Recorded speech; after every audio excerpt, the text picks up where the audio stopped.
In less than 6 months, my wife and I will officially be parents to a baby boy. And with all of the excitement mixed with a bit of anxiousness that we feel has been an experience in itself. Moments before we opened our test results to find out both the gender and whether or not the baby is healthy, my heart was beating with such nervousness, it felt like anyone standing next to me could hear it.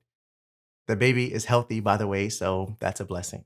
Now, with all of this baby talk and baby preparation I've been doing, I can't help but wonder about minimalism and parenthood and how I'm going to blend the two together as a new dad. I'm often asked if I have any advice for minimalists who live with someone who isn't, or how do you own less when you have a family? Now, my initial answer will usually start off with the importance of communication before diving into specific tactics. So, if I can offer you one thing to remember about your relationships, it's that communication is crucial. This one act is arguably the central life source of any relationship. In order for it to work, you each have to be willing to listen with the intent to understand, not to respond. When you can master this, be it with your partner, friends, kids, or relatives, regardless if the topic is about minimalism or not, you'll be setting yourself up for success and progress. But what about new parents? Having a baby is a really exciting time in life, and with that comes many things you'll need to buy in order to take care of them. For many, it might be challenging to visualize how you can maintain your minimalist journey while also starting a family. I mean, there's only so much communicating you can do with a newborn, right? You can't really ask them if they want to declutter their things. And what about grandparents and all of the things they want to buy for the baby? What do you do? How do you navigate this? Well, though baby banks won't be here until October, my mind has been racing about this very topic. Alexis and I have had and continue to have conversations just about every day now. And even though minimalism isn't new to us, parenthood is. And as we prepare to step into this next chapter in our lives, I'd like to openly share with you my thoughts on minimalism as a dad to be and what we're actually doing now in preparation. Do you plan to have kids? If so, do you think messy kids will stop you from minimalism? Yes, we plan to have kids in the future, and no, it won't stop us from minimalism. Last year, I posted a Q&A here on YouTube answering your questions about minimalism, marriage, finances, veganism, and our plans for having kids. Now, if you asked me today, would being a dad change how I view minimalism? I'd still answer that by saying no, and I firmly believe that. However, I have some more context to add to that answer now than I did then because, well, I'm actually preparing to be a dad now versus talking towards the future, if that makes sense.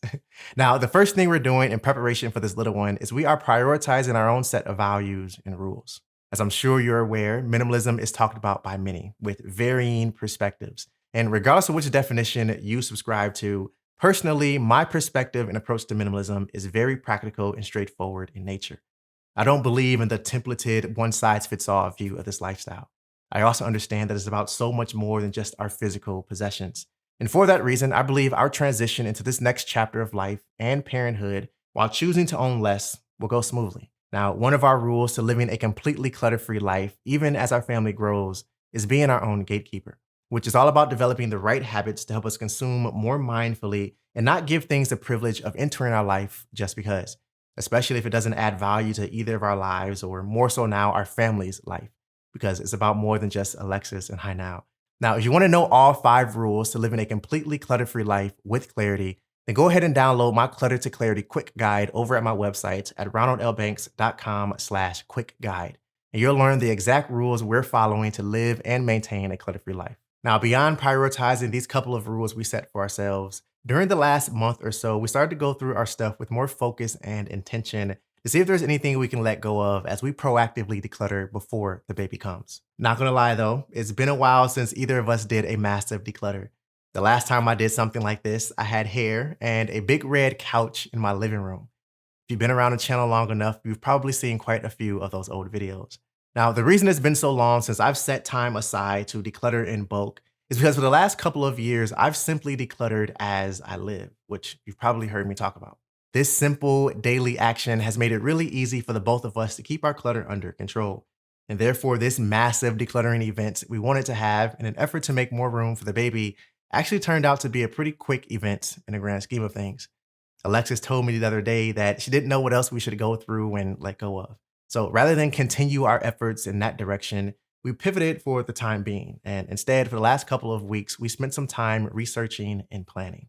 As new parents, I'm not even going to pretend like we have all of the answers. This is new territory for the both of us, so we've been reading blogs and watching videos all about baby essentials. We're also doing our best to learn from some of the overbuying mistakes that other new parents have made so we don't do the same.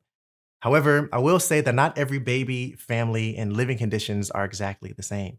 So while we found these blogs and videos very helpful, we're taking them for what they are: information and entertainment. Because until baby Banks arrives, we won't know his needs and what's essential for our family. But I will say this: every purchase decision or decision in general that we've made so far was done so with intent and confidence and aligns with our overall family goals, vision, and lifestyle, which minimalism and only less is a part of. Now, the last thing we're doing in preparation for this life change, at least for right now, is we're communicating with family. We are the first in our immediate family to start a family. So, as you can imagine, everyone is excited. Now, our family is aware and supports our choice to live with less. Gifts haven't been much of an issue, and they usually talk to us beforehand, anyways. However, this is the first baby in the family, so I would be naive to think that there wouldn't be more conversations and compromises that we'll have to navigate through behind the scenes. So I'll share what I can, when I can, as it happens. Now, I will say that something I'm looking forward to behind actually meeting our son is sharing more conversations with you about minimalism, finances, and all of the good stuff in life, and how to navigate these areas with more confidence now that I'm developing a family man's perspective as well. So if you have questions or something you want me to share my thoughts on, hit me up and let me know. Now, if you're new to minimalism and you're looking for some practical guidance, then watch this playlist next to learn everything I know about getting started on this journey with confidence. Keep growing, keep learning, and shout out to all the new parents. Peace.